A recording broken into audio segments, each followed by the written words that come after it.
fantasia, jag värld om morgon och du står, li tutti vivono. Saudações a todos que me ouvem. Meu nome é Newton e este é um evangelho um pouco especial. No Centro Espírita Caridade e Fé, nós sempre enviamos para as pessoas, através de um grupo de aplicativos de mensagem, os evangelhos em forma de áudio. Mas o Natal se avizinha e eu solicitei do presidente da casa a permissão para comentar um evangelho diferente e especial em virtude do Natal em vídeo. Durante muito tempo, eu sempre comentava o evangelho, era responsável pelas reuniões de Evangelho e Passe no Centro Espírita Caibar Chuta, até que a pandemia impedisse os nossos trabalhos. E esses trabalhos sempre feitos às 8 horas da noite, às quintas-feiras. No ano de 2015, a quinta-feira, caiu no dia 24 de dezembro, na noite da virada para o Natal. Bem, eu pensei, mantenha o centro aberto ou feche o centro, já que ninguém virá. Pensei comigo mesmo, lembrei de palavras de Chico Xavier, segundo as quais, ele se referindo a Emmanuel, disse que os espíritos desencarnados também precisam ouvir o Evangelho.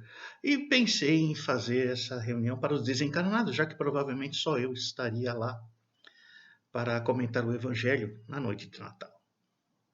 Qual não foi minha surpresa que várias pessoas estavam lá nessa noite de Natal de 2015, que deveria se repetir nessa próxima quinta-feira, agora de dia 24 de dezembro de 2020, esse ano bem atípico, que mudou um pouco a maneira de viver das pessoas. Bem, naquela ocasião, em 2015, eu contei uma história que eu gostaria de repetir aqui, porque eu acho que vale a pena. É uma história que se inicia lá em 1816, há muito tempo atrás, no começo do século XIX. Ali, no que hoje é conhecido como Áustria, na época ainda não era a Áustria que conhecemos hoje, ali no centro do país, um padre muito caridoso, muito bondoso, diga-se de passagem, chamado Joseph Mohr. Ele trabalhava numa pequena paróquia, mas o seu avô, a quem ele gostava muito, morava no campo, um pouco afastado dessa pequena cidade. E ele, ao visitar o seu avô, ele ia vendo aquelas paisagens bonitas. Se alguém já viu a Áustria, eu só vi em filmes e imagens. É lindíssimo. E Joseph Mohr, aquele padre, jovem padre ainda, ia visitar o seu avô pensando em coisas belas e, próximo ao Natal, ele resolveu escrever um poema nesse caminho. Escreveu esse poema. No ano seguinte, em 1817, Joseph Mohr foi transferido para a cidade de Oberndorf. Lá em Oberndorf, ele ficou responsável pela igreja de São Nicolau, uma pequena igreja. Ali nessa igreja, ele organizava as noites de Natal. Uma das tarefas dele era essa. E para a missa do galo do ano seguinte, de 1818, o padre Mohr, Joseph Mohr, estava ali pensando em como proceder, já que o órgão da igreja, segundo contam as histórias desse período, o órgão da igreja estava quebrado. Ele lembrou-se de um amigo, professor de música, chamado Franz Gruber, e que tocava violão, e Joseph Mohr também tocava violão. Então ele pensou, vou conversar com o professor Franz Gruber, que era um professor de música, ver se ele não cria uma música, faz uma música, para que nós possamos cantar na Missa do Galo, ali em 1818. E indo lá, ele comentou a respeito de um poema que tinha escrito, Franz Gruber pediu para ver, e olhou aquilo e falou, meu Deus, isso aqui é lindo, esse poema é lindo, vamos fazer uma música assim. E lá na Missa do Galo, em 1818, na pequena igreja de São Nicolau, em Oberndorf, foi cantada pela primeira vez a música que tem por título Stille Nacht, Heilige Nacht. Em alemão, foi escrita em alemão. Essa música foi, depois, chegou ao conhecimento das pessoas e um coral local, cujos alguns participantes desse coral estavam presentes na Missa do Galo, resolveram incorporar ao repertório do coral essa canção, essa música muito singela. E assim foi feito, era um coral de músicas populares ali da região do Tirol. Bem, esse coral em 1831, alguns anos depois, foi fazer uma apresentação na Rússia. Ali as pessoas se encantaram com uma das músicas, a música Stille Nacht. E ali também haviam alguns diplomatas americanos que levaram a letra e a partitura da música para Nova York, onde foi apresentada ali, a primeira grande apresentação foi em 1839. Esta música foi versada para centenas de línguas. Esta música chegou ao mundo inteiro. Nós a conhecemos como Noite Feliz. O poema de Franz Gruber e Joseph Moore, musicado por eles, conta a história do menino Jesus. Uma música extremamente singela, que todos nós conhecemos a letra e sabemos a música. Todos nós podemos cantar Noite Feliz. O título em alemão significa Noite Silenciosa,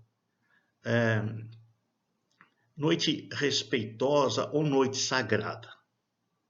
Tanto é que os ingleses chamam a música de Silent Night, Noite Silenciosa.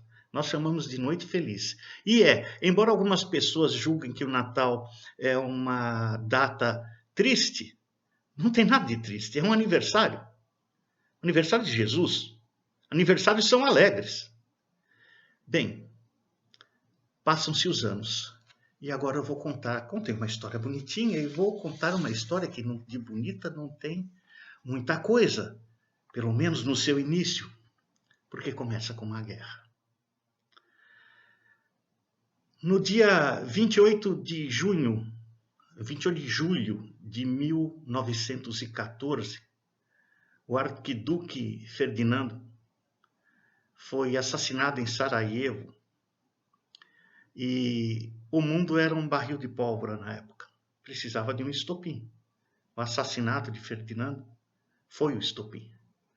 Deu-se início à Primeira Guerra Mundial, com declaração de guerra da França e da Inglaterra contra a Alemanha. Bom, a história é longa, os motivos políticos são longos, um verdadeiro fracasso da diplomacia. Todos imaginavam que a guerra seria algo curto, porque as guerras não eram assim tão longas. Teve guerra longa, teve a Guerra dos 100 Anos, teve guerras ali de muito tempo, mas aquela guerra, devido até às armas que estavam sendo usadas, principalmente metralhadoras e canhões de longo alcance, achava-se que a guerra ia ser curta. Pois bem, não foi. A guerra já estava se estendendo há alguns meses. Chegamos, então, ao Natal de 1914. Ali já havia sido estabelecida a Guerra de Trincheiras, onde dois exércitos separados por um território que era conhecido como Terra de Ninguém se degladiavam. Para se abrigarem dos tiros, das bombas e mais tarde até do gás que acabou sendo utilizado, os soldados se entrincheiravam. essas trincheiras tinham quilômetros e quilômetros de comprimento. Ali, no espaço de 300 a 400 metros entre as trincheiras, ali existia o quê? Muito arame farpado, muitas crateras de explosivos, mas muitos corpos. Imagine que as técnicas utilizadas de combate eram as mesmas do século XIX, onde um grupo de soldados se atirava na direção dos inimigos para tentar invadir a trincheira dos inimigos e conquistar aquele pedaço de território. Então teriam conquistado a terra de ninguém, aquela terra onde não tinha um dono, não tinha um exército dominante naquele espaço. A ideia era conquistar aquele espaço e conquistar as trincheiras inimigas. Fazia-se com uma carga de infantaria, os soldados com armas na mão, baionetas, também no cano dos seus rifles, se atiravam, corriam em desabalada carreira em direção às trincheiras inimigas. Era uma técnica do século XIX, só que ali tinham as metralhadoras do século XX. Os soldados se prendiam no arame farpado, que era muito difícil de se desvencilhar, e ali eram mortos. Essa era a Guerra de Trincheiras, em 1914. Se estendeu por toda a guerra. Bem, um frio terrível, inverno na Europa. Mas naquela região de Ypres, na Bélgica, onde as trincheiras de um lado eram do exército alemão e do outro lado do exército britânico, os soldados estavam ali numa situação terrível. Quem vê as imagens, vê as histórias, ouve as histórias, os documentários sobre o período, vê que ali era um local totalmente insalubre. Entretanto, naquela noite de Natal de 1914, nas trincheiras alemãs, os soldados pegaram pedaços, topos de pinheiros que haviam sido derrubados pela artilharia, a artilharia inimiga, pegavam esses galhos desses pinheiros, colocavam algumas velas e penduravam ali algumas tampas de lata, algumas latas a título de bolas de Natal, de enfeites de árvore de Natal, e ali eles tinham a sua singela árvore de Natal. Naquela região, num segmento de trincheiras, os soldados alemães começaram a cantar Stille Nacht, Noite Silenciosa, começaram a cantar Noite Feliz. Os ingleses, ouvindo aquilo, começaram a responder não com tiro, começaram a responder cantando Silent Night, que é exatamente a mesma música, só que em inglês. De um lado os alemães cantando em alemão, do outro lado os ingleses cantando em inglês, obviamente. E poderia ter ficado só nisso, mas não ficou. Lembremos que era aniversário de Jesus, mãe. Lembremos que ali, ao cantarem uma canção singela, nobilíssima e tocante, imaginem o potencial vibratório que se estabeleceu naquela zona de combate.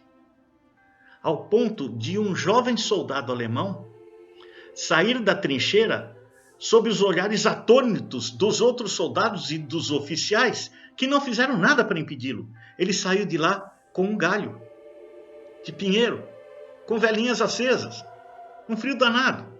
Chegou até o meio da terra de ninguém, naquele espaço entre as trincheiras, e num buraco que ele encontrou, ele encaixou aquele galho, colocou um pouco de terra ali ao redor, para a árvorezinha ficar em pé. Os soldados ingleses olhando aquilo, perplexos, tão perplexos quanto os alemães, mas um oficial deu uma ordem: ninguém atira. Ninguém atira naquele soldado. Né? Talvez pensando, aquele é um herói. E ele é um herói. Ele é um herói da paz, não um herói da guerra. Não sabemos o nome desse soldado, a história não registrou, mas o fato foi registrado. Várias pessoas presentes ali descrevem esse fato como verídico. Bem, Passado algum tempo em que as pessoas estavam ali cantando músicas de Natal, cada um na sua trincheira, sem ninguém com coragem de agredir o outro, ali um oficial inglês, Edward Hughes, se eu não me engano, Edward Russell, ele conta que em determinado momento 4 alemães saíram da trincheira e foram em direção às linhas inglesas. Ele pediu para que 2 de seus soldados fossem desarmados, porque os alemães também estavam, fossem desarmados com ordens para não atravessarem a metade da terra de ninguém, né? Não avançarem além do ponto central que separava as 2 trincheiras. E esses soldados fizeram isso, encontraram com os 4 alemães e voltaram com a notícia. Capitão, entre aqueles 4 soldados existe um soldado alemão que morou na Inglaterra. Ele tem uma namorada lá. Só não pode ver a namorada porque nós estamos em guerra. Ele diz que tem até uma bicicleta motorizada lá. E ele diz que os oficiais alemães solicitam uma trégua de Natal. É claro que ele aqueceu ao pedido alemão. Claro que todos queriam, todos já estavam no espírito da trégua de Natal. Os ingleses saem de suas trincheiras, os alemães saem de suas trincheiras, vão em direção uns aos outros e pensam que ali teve guerra, que ali teve conflito, que ali teve morte. Não teve, não. Eles trocaram presentes, até um dos soldados que estava lá, ele conta que ele trocou algumas latas que ele tinha de carne enlatada por charutos que ele adorava, que os alemães tinham. E ali começa uma troca de presentes, uma troca de gentilezas que avança a noite adentro, que se espalha por uma região muito grande do fronte. Algumas fontes da época, jornais da época que relataram o fato, e agora tem algo bem interessante, os primeiros a relatarem o fato foram os jornais americanos, contando o fato, contando aquela trégua como algo maravilhoso, que talvez fosse simplesmente o fim da guerra. Os jornais britânicos também gostaram do que aconteceu, né? Disseram que era uma ótima oportunidade para que os líderes repensassem as suas condutas e se talvez fosse muito bom que essa guerra terminasse ali, no Natal de 1914. Infelizmente, ela só foi terminar dia 11 de novembro de 1918. Mas a chance estava lá. O espírito do Natal estava nos corações. Aqueles soldados já não eram mais inimigos. Reconcilia-te com teu inimigo enquanto estás a caminho com ele, nos disse o mestre. Eles fizeram. Contam os jornais que aproximadamente 100.000 soldados estiveram envolvidos nas tréguas de Natal, porque aconteceram em vários pontos das linhas de frente, estiveram envolvidos nesses eventos maravilhosos. Um soldado chamado Bruce, ele diz assim nas suas memórias, eu não lembro o sobrenome dele, ele diz que eu não perderia aquela noite por nada nesse mundo. E conta também, Bruce, ele conta que ali ele encontrou um oficial alemão que colecionava botões de uniformes militares. E engraçado que ele também colecionava. Bruce Bransfather, o nome dele. E ele também colecionava botões. Então ele conta que o oficial alemão foi até a trincheira alemã, pegou um alicate de cortar arame farpado, lembra que ali no meio era cheio de arame farpado, cortou 2 botões do uniforme dele e entregou para o Bruce, e o Bruce pegou o alicate, cortou 2 botões do uniforme e entregou para o oficial alemão. Também Bruce conta que ali ele viu uma cena muito bacana no dia seguinte, porque essa trégua não parou na noite, não parou na madrugada, não, ela continuou no dia seguinte. Ele conta que viu lá um soldado alemão que não via um barbeiro há meses, né, com os cabelos muito longos, e um soldado britânico, que era barbeiro e tinha levado uma tesoura e uma navalha, estava com uma navalha e uma tesoura cortando o cabelo do alemão. Você imagina um soldado britânico no meio de uma guerra, usando uma navalha próximo ao pescoço de um alemão e ele só cortou o cabelo. Essa história está se tornando cada vez mais fantástica, não é? E é uma história verídica. Essa história aconteceu. Bom, houve até um jogo de futebol. Eles improvisaram, não sei como, eles arranjaram uma bola de futebol ali no meio daquele lugar e jogaram, fizeram uma partida de futebol. Tem fotos da época que registra essa partida de futebol. Você vê uma turma lá jogando futebol no meio de uma lama danada, lama com neve, sei lá o que mais, mas jogando futebol. Alguns com uniforme alemão, outros com uniforme inglês. Então, até a Alemanha ganhou por 3-2, os jornais da época registraram. Interessante que os jornais franceses, eles não seguiram essa linha, não. Eles disseram que o que houve, bem depois, lá meses depois da trégua de Natal, eles disseram que o que houve foi simplesmente canções natalinas cantadas em cada uma das trincheiras que rapidamente descambaram para um enorme tiroteio. Ou seja, fake news não é de hoje, em 1914 já tinha, porque não descambou em tiroteio nenhum.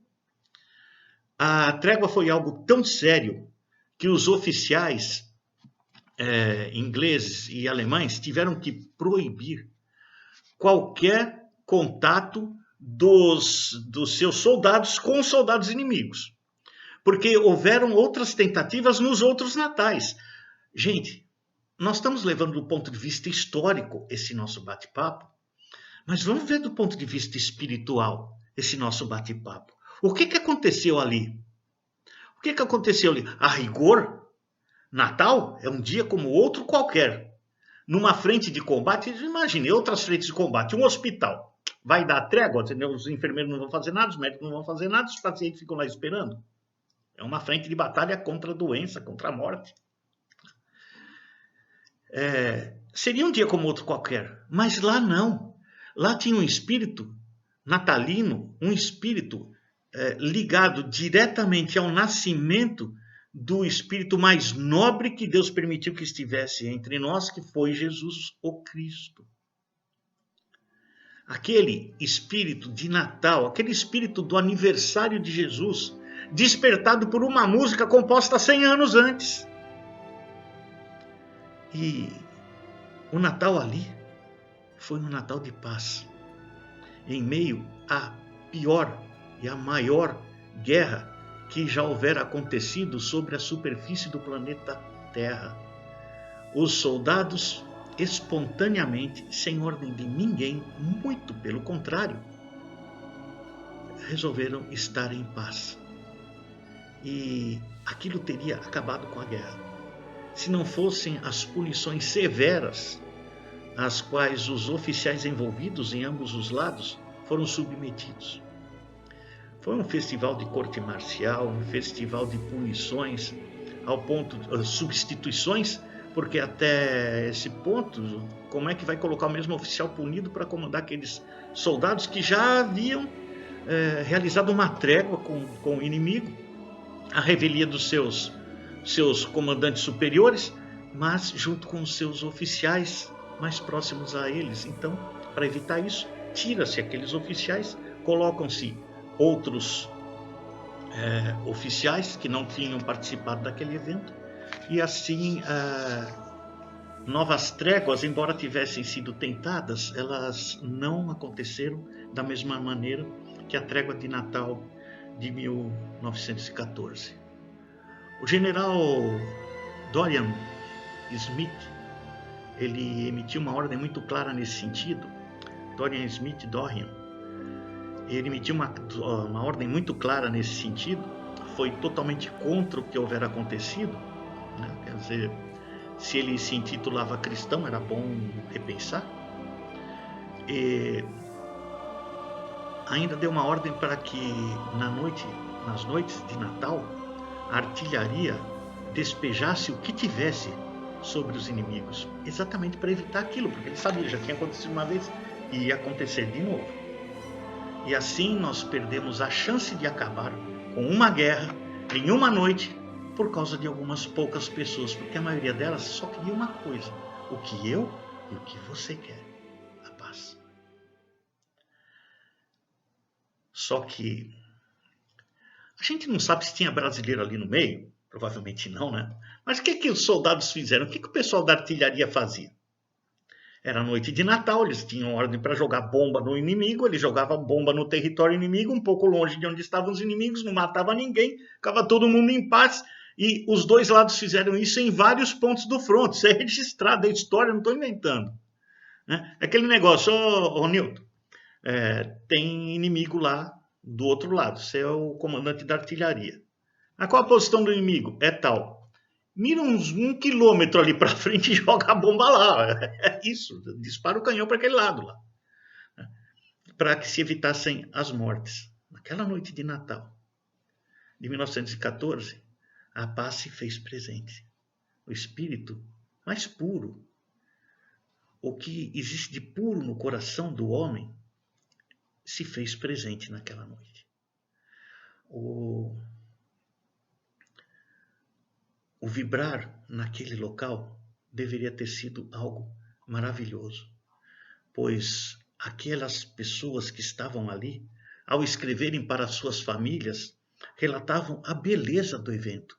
E não pensem que eram pessoas muito instruídas, não pensem que eram pessoas já de uma idade em que pudessem compreender melhor as coisas da vida. Não, não. Aqueles soldados eram todos meninos, alguns se alistaram com 16 anos, mentindo a idade para ir para a guerra, não sabiam o que os esperava. E a maioria deles tem entre 18 e 20 anos de idade. Eram muito jovenzinhos. Os oficiais, 25, 26 anos de idade. Tinha lá os generais, que eram mais velhos, é claro. Mas ali na linha de frente, todo mundo jovem. Mas naqueles corações jovens, brotou um pouco da luz do Cristo, ou esses corações receberam um pouco da luz do Cristo. E ao escreverem para suas famílias, relatavam como havia sido bonito aquilo, que em meio à guerra, em meio às mortes, em meio ao sangue e aos odores terríveis daquele local, eles haviam encontrado a paz. Que oportunidade o mundo perdia nos dias que se seguiam, porque nenhum deles queria voltar a lutar. Eu contei essa história lá no Centro Espírita Caibar Schutel há 5 anos atrás. Como eu disse, eu esperava que ninguém fosse, mas foram algumas pessoas, foram umas 20 e poucas pessoas, o que é, assim, fantástico, não é? Uma noite de Natal. Entre essas pessoas estava um amigo nosso, um médium espetacular, uma pessoa de coração enorme, estudiosa, estuda muito a mediunidade. É um senhor médium, para falar bem claro. Enquanto eu contava essa história, ele chorava copiosamente. Chorava muito. E, ao terminar, ele veio me cumprimentar, me desejar um Feliz Natal. E eu perguntei a ele, a história foi tão tocante assim? Ela mexeu tanto com você? Porque você chorou uma boa parte do tempo? Falou, sim, a história é linda. Mas o que acontece é que, ao meu lado, estava um espírito que estava chorando desde que você começou a contar a história da trégua. Quando eu olhei para ele, se virou para mim e disse, eu estava lá naquela noite. Que a luz do Mestre Jesus ilumine a todos nós, nesse Natal, nos próximos natais, todos os dias da nossa existência.